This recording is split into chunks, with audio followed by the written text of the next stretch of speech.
بطل فيه ولا صانع محتوى إلا ما طلع حكى ورد على زميلنا محمد عدنان.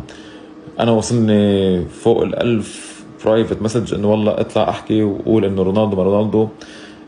ليكوا يا جماعة، أنا أول شيء محمد عدنان كلنا بنعرفه إنسان مثقف جدا ومن أفضل صناع محتوى. بس طبعا هيدا الخيار يعني أنا ضده، مع إنه يعني الزلمة مثقف جدا بالكرة وكل شيء. يمكن هو رأيه الخاص، بس أنا طبعا لما حدا يسألني عن التشكيلة التاريخية بقول له أول شيء ميسي رونالدو، بعدين تحط أي لاعب بالعالم.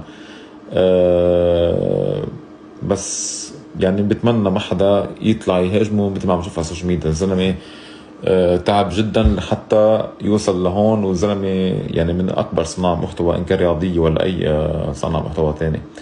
فما بدش كل هالقد يا جماعة، طولوا بالكم، كل واحد له رأي خاص. بلال شو رأيك تشجع ريال مدريد؟ والله فكرة حلوة يا أخي. طب شو رأيك أنت تفوت تاخذ هلا حبة تحميلة وتفوت تنام؟